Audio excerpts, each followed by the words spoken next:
హిందువులు తమ గుడి తాము కట్టుకుంటామంటే కట్టుకోవడానికి వీల్లేదంటూ క్రైస్తవ సంఘాల ఆందోళన చేయడం ఏంటి? గుడిని అడ్డుకుంటామని ప్రకటించడం ఏంటి? వాళ్ళ తరపున బీఎస్పీ మేము అడ్డుకుంటామని ప్రకటించడం ఏంటి? అసలు రాష్ట్రంలో గాని, ఈ దేశంలో గాని ఏం జరుగుతోంది?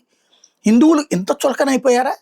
ఇప్పుడు బాబర్ అనేటటువంటోడు ఈ దేశం మీదకి దండయాత్ర చేసి వందలాది మంది ప్రాణాలు తీసి, రామాలయాన్ని కూల్చి, ఆ విగ్రహాలను భూమిలో పాతి, ఆ పైన మసీదు కడితే, గుడి పైన కట్టిన గుడి శిథిలాల పైన కట్టిన మసీదు కాబట్టి మేము ప్రార్థనలు చేయమని ముస్లింలు ఎవరో ప్రార్థనలు చేయకపోతే, ఆ తర్వాత హిందువులు ఆ బాబర్ గాడు పోయాక, వాడి తరం పోయాక, అక్కడ ఉన్నటువంటి ముస్లింలే మీరు గుడిగాన్న నడుపుకోండి అని చెప్తే, హిందువులు చక్కగా అక్కడ గుడిలో అందులో విగ్రహాలు పెట్టి పూజలు చేస్తుంటే, బ్రిటిషోడు రెచ్చగొట్టి ముస్లింలోని ఒక వర్గం చేత కోర్టులో కేసు వేయిస్తే, అదే కోర్టు అక్కడ ఆలయ నిర్మాణం ఉంది కాబట్టి ఆ దేవుళ్ళకి పూజలు జరగాలి, విగ్రహాలకు పూజలు జరగాలి 1885 సంవత్సరం బ్రిటిషోడు ప్రభుత్వంలో ఉండగానే బ్రిటిషోడికి సంబంధించిన సుప్రీంకోర్టే తీర్పిస్తే, ఆనాటి నుండి పూజలు జరుగుతూ ఉంటే, దాన్ని మసీద్ అన్నటువంటి పేరుతో ప్రచారంలోకి ఎప్పుడు తీసుకొచ్చారు?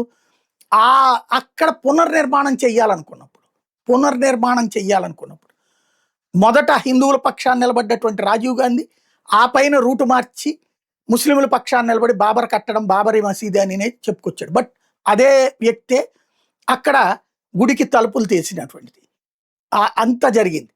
పోనీ అక్కడ బాబర్ అనేవాడు గుడి పగలకొట్టి మసీదు కట్టాడు కాబట్టి అది మనం నమ్మచ్చు, నమ్మకపోవచ్చు. ఆక్వీడ్లో ఏమైంది? ఆలయం ఉంది అక్కడ. ఆ ఆలయం ఏం మసీదు కాదు, చర్చి కాదు.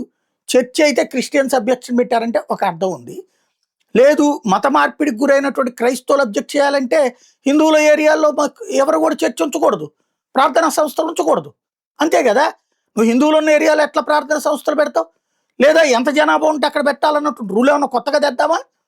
మిగతాయి తీసేద్దామా? అట్లాగా ఇది ఎక్కడ విచిత్రమైనటువంటిది? అక్కడ రామాలయం ఉంది, సరే గొంతేనమ్మ ఆలయం అంటే కనుక కోర్టు ప్రూవ్ చేయమని చెప్పింది కదా. అదే సందర్భంలో అక్కడ ఏ విగ్రహము లేదు, ఓపెన్గా మొత్తం విజువల్ మీడియా అంతా చూపించినటువంటిది.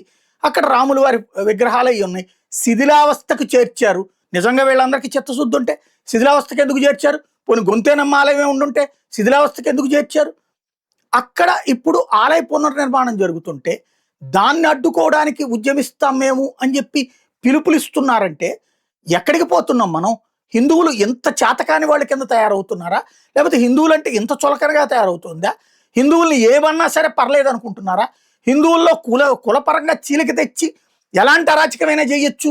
చివరికి గుడిని లాక్కుని కబ్జా చేసేటటువంటి, బహిరంగంగా కోర్టులను అడ్డం పెట్టి, ఉద్యమాలను అడ్డం పెట్టి, రాజకీయ పార్టీలను అడ్డం పెట్టి ఇంత అరాచకం ఎక్కడన్నా ఉంది అసలు? ఎక్కడో అయోధ్యది విన్నాం, ఇప్పుడు మన మధ్యకి వచ్చింది ఆకవీడు. ఇంత దుర్మార్గం ఏంటి అసలు?